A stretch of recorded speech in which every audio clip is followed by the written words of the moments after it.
अस्सलाम वालेकुम students. Last lecture में हमने चैप्टर 5 की थ्योरी कंप्लीट कर ली थी और आज के लेक्चर में हम चैप्टर 5 के बुक के न्यूमेरिकल्स देखेंगे।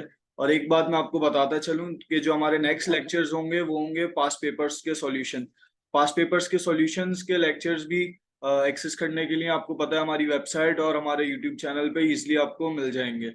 और उसमें हम पास्ट पेपर के ना सिर्फ सेक्शन ए जो कि एमसीक्यूज होता है और section B short question answer numericals और section C long question answers भी कवर करेंगे। तो चलते हैं अपने इस लेक्चर की तरफ जिसमें हमने बुक की न्यूमेरिकल समझाए हुए हैं चैप्टर नंबर 5 के। ओके, तो इसको स्टार्ट करते हैं।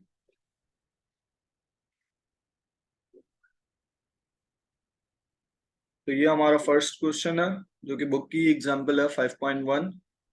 इसमें कह रहे हैं कि locate the centre of mass of four particles which are placed at the four corners of a square of sides 2 meter each as shown in the figure। Question को समझना न्यूमेरिकल्स में बहुत इंपॉर्टेंट है। क्वेश्चन को ही समझ के आप समझ लें आधा सॉल्यूशन तो आपका जहन में ही हो जाता है।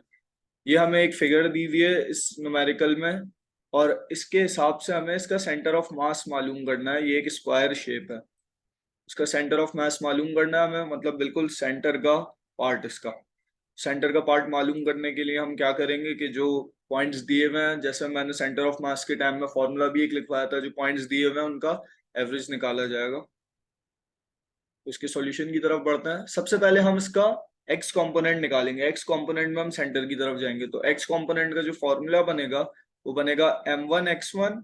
m1 या इसका ये मास है, और फिर m2x2, m3x3, m4x4, जितने भी ये पॉइंट्स हमें दिए हुए हैं ना जो एक्स कंपोनेंट पे बन रहा है, इसके इन सबको ऐड करेंगे, इन सबका सम निकालेंगे हम और divided by m1 plus m2 plus m3 plus m4।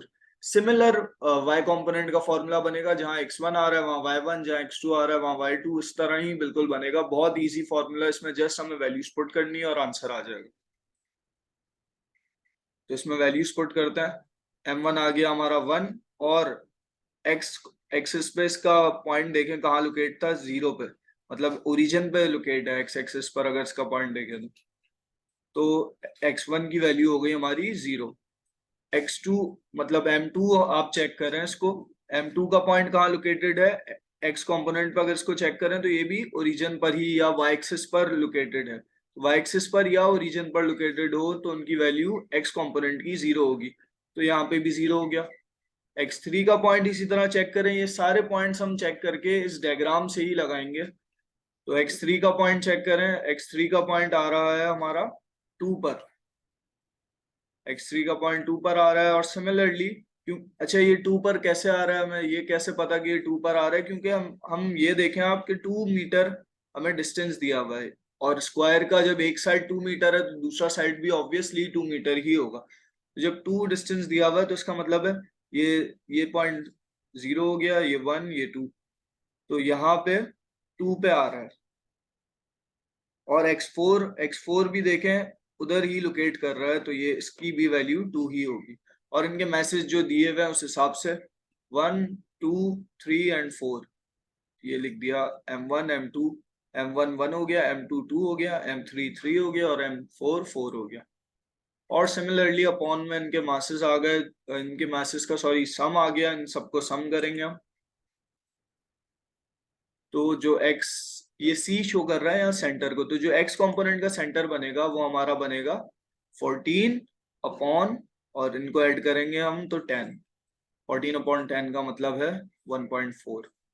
बिल्कुल सिमिलरली हम निकालेंगे y कंपोनेंट के लिए और हमारा आंसर कंप्लीट हो जाएगा।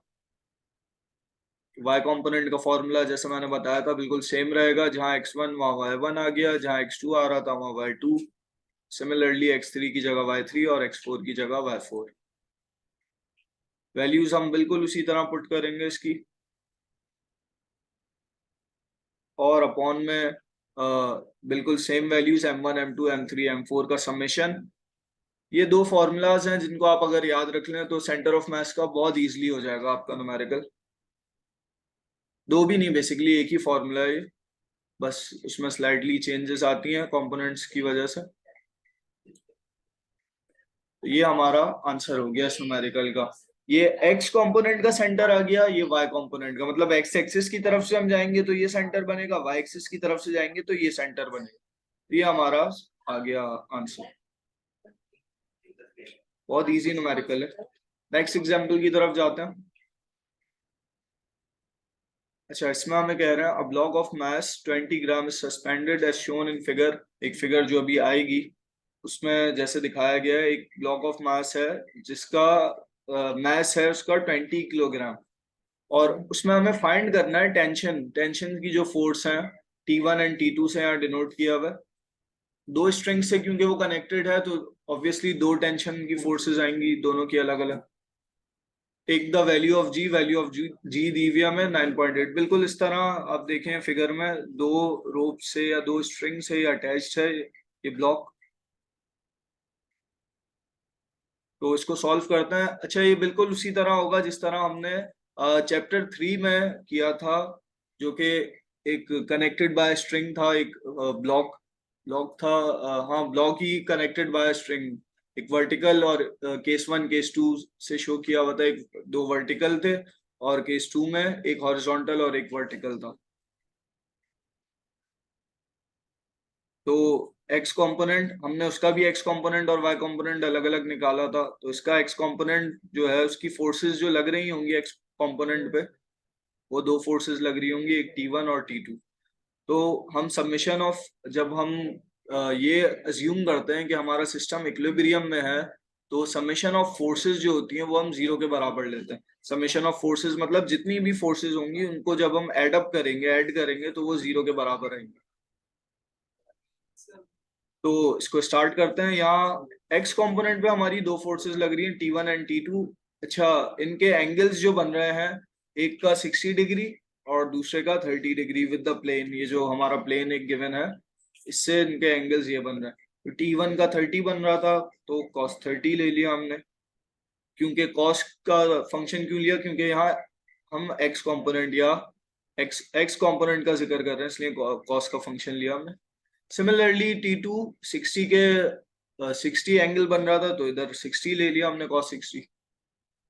और इनकी डायरेक्शंस एक दूसरे से अलग जा रही थी, तो समेशन तो हो रहा है ये, लेकिन यहाँ साइन माइनस की आएगी, क्योंकि एक स्टेप ये कह ले मैंने शो नहीं किया, प्लस माइनस माइनस ही होता है। तो cos 30 इक्वल होता है √3/2 के, और cos 60 बराबर होता है 1/2 के। इस स्टेप में सिर्फ हमने ये काम किया। तो हमारे पास ये एक इक्वेशन बन गई, जो कैसे बनी, अगर आप देखें कि इसके अपॉन में 2 आ गया, 2 उधर जाके मल्टीप्लाई हो गया। मल्टीप्लाई जब 2 वहां जाके हो गया, हमने T2 को यहाँ बेसिकली अकेला किया। तो ये जब 2 उधर जाके मल्टीप्लाई हुए दोनों, तो 0 हो गया। और उसके बाद T2 वन जा T2, और इक्वल टू के उधर जाके पॉजिटिव T2 हो गया है। हमने इसको नहीं छेड़ा अपनी जगह से, इसको यहीं रखा। बस हमने क्या किया इस स्टेप में, टूस को, ये जो अपॉन में आ रहे इनको उधर जाके 0 करवाया है। और दूसरा काम क्या किया है हमने, कि इस T2 को हम उधर लेकर गए हैं ताकि इसको पॉजिटिव किया जा सके और वो अकेला भी हो जाए। तो ये हमारे पास एक सिंपल इक्वेशन आ गई। अब हम चलते हैं इसके वाई कंपोनेंट की तरफ। वाई कंपोनेंट में तीन फोर्सेस एक्ट कर रही होंगी। दो तो हमारी यही विद साइन फंक्शन, T1 और T2 की फोर्सेस ही साइन के फंक्शन के साथ ऐड हो रही हैं। और उसके बाद ये अगर y कंपोनेंट के हिसाब से अगर हम देखें, x कंपोनेंट में तो ये डिफरेंट डायरेक्शंस में जा रही थी इसलिए माइनस आ गया, लेकिन y कंपोनेंट में हम ऊपर या नीचे हॉरिजॉन्टल, सॉरी वर्टिकली चेक करते हैं। तो ये दोनों तो ऐड हो गई, और इसके ऑपोजिट हमारी कौन सी फोर्स जा रही थी, ये जो ब्लॉक है इसका वेट, तो W हमने नेगेटिव लिया। तीन फोर्सेस y कंपोनेंट पे एक्ट कर रही हैं। सिमिलरली इनकी वैल्यूज हमने पुट की, 1/2 और √3/2। वैसे ही बिल्कुल जिस तरह हमने यहाँ एक्स कंपोनेंट में स्टेप किया था, ये जो टूस हैं इनको वहां जाके हमने 0 करवा दिया, और हमारे पास ये बचा।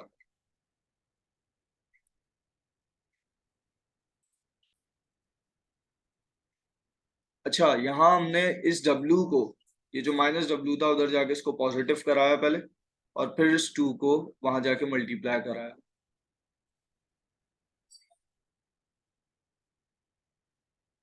नेक्स्ट स्टेप में हमने जस्ट ये जो T2 की हमने वैल्यू निकाली थी एक्स कंपोनेंट में, उसको इस T2 की जगह पुट कर दिया, जिससे हमारा फायदा क्या हुआ कि हमारे पास जो रिलेशन है अब यहाँ ये T1 ही है, एक ही टेंशन की फोर्स है।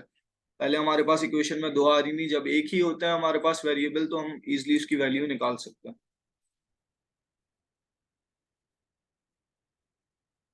अच्छा, इस स्टेप में हमने क्या किया है, जस्ट इन दोनों को जब हमने मल्टीप्लाई कराया तो अंडर रूट इनका आपस में कैंसिल आउट हो गया, तो 3 बच गया, यहाँ 3T1 हो गया। और 3T1 प्लस 1T1 4T1 के इक्वल आ गया। और फिर इस स्टेप में हम 4 को डिवाइड में ले गए, क्योंकि यहाँ मल्टीप्लाई हो रहा था, इक्वल टू की दूसरी साइड में जाके डिवाइड हो गया। तो हमारी T1 की वैल्यू आ गई W/2। और हमें पता है W बराबर होता है mg के, और g की हमें वैल्यू 9.8 गिवन है और m की वैल्यू 20 किलोग्राम गिवन है। जस्ट हमने ये दोनों वैल्यूज यहाँ पुट की और हमने आंसर निकाल लिया T1 का।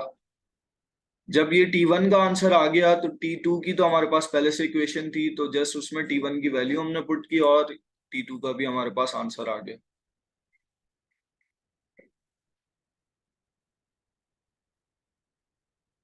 बहुत इजी न्यूमेरिकल है ये, बस इसमें एक चीज का ख्याल रखना है कि एक्स कंपोनेंट पे जो फोर्सेस एक्ट कर रही हैं उनकी डायरेक्शंस को किस तरह लिखना है, और कौन सी साइन पॉजिटिव होगी कौन सी नेगेटिव, और जो वाई कंपोनेंट पे एक्ट कर रही हैं वो कौन कौन सी फोर्सेस हैं और उनको किस तरह लिखना है, सिर्फ इस चीज का ख्याल रखना है इसमें।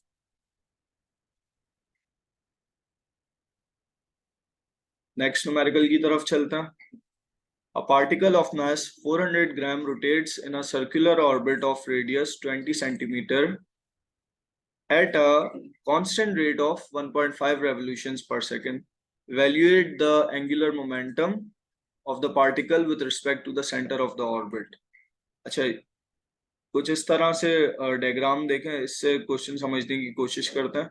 एक हमें पार्टिकल दिया हुआ है जिसका मास दिया हुआ है 400 ग्राम, वो रोटेट कर रहा है एक सर्कुलर ऑर्बिट में, जिस तरह अर्थ रोटेट करती है सन के अराउंड ऑर्बिट में सर्कुलर, बिल्कुल इसी तरह ये पार्टिकल रोटेट कर रहा है। इसका मास दिया हुआ है हमें 400 ग्राम, जिसको हम कन्वर्ट करेंगे किलोग्राम में तो वो बनेगा 0.4 किलोग्राम। उसके बाद हमें रेडियस दिया हुआ है इसका 20 सेंटीमीटर, जिसको हमने मीटर में कन्वर्ट किया तो 0.2 मीटर बनेगा। और फ्रीक्वेंसी दी हुई है 1.5 रेवोल्यूशन पर सेकंड, मतलब एक सेकंड में वो 1.5 रेवोल्यूशन अपने पूरे कर रहा है। रेवोल्यूशन मतलब चक्कर अपने पूरे कर रहे हैं। और हमें रिक्वायर्ड है यहाँ पे इसका एंगुलर मोमेंटम, जिसको हम एल से डिनोट करते हैं। अच्छा, इसका फॉर्मूला एंगुलर मोमेंटम का mv/r sin थीटा लेते हैं हम, और हमें पता है v की वैल्यू r ओमेगा के इक्वल होती है, और ओमेगा एंगुलर वेलोसिटी होती है। तो सबसे पहले हमें ओमेगा की वैल्यू फाइंड करनी पड़ेगी। जब v की वैल्यू हमने r ओमेगा ली और इसको इस इक्वेशन में पुट किया तो हमारी इक्वेशन कुछ इस तरह बन गई, L equals to mr² omega sine theta. Omega की वैल्यू हम पहले फाइंड आउट कर लेंगे तो हमारा न्यूमेरिकल इजी हो जाएगा। ओमेगा बराबर होता है 2 पाई f के, और यहाँ f है ये फ्रीक्वेंसी, इसीलिए हमें यहाँ फ्रीक्वेंसी गिवन है ताकि हम इसको वर्कआउट करके ओमेगा की वैल्यू फाइंड आउट कर सकें।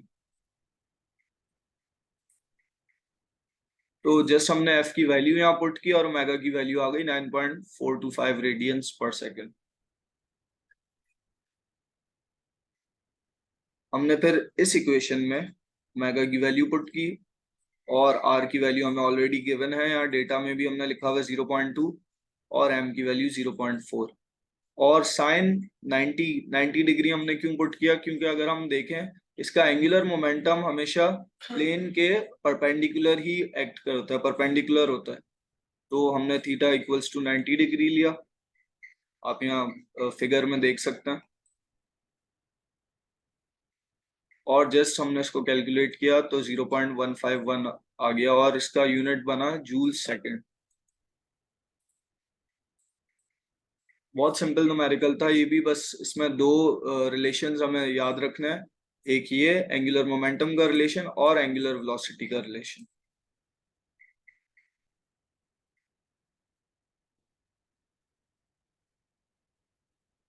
ये न्यूमेरिकल्स बहुत इजी करके समझाने की कोशिश की गई है। आई होप आपको समझ आए होंगे। अगर फिर भी आपके कोई क्वेश्चंस हो तो हम हमारी व्हाट्सएप कम्युनिटी पे हमसे पूछ सकते हैं। और इसके अलावा हमारे नेक्स्ट लेक्चर्स और लेटेस्ट अपडेट्स के लिए हमारे यूट्यूब चैनल और हमारी वेबसाइट पे साइन अप करें।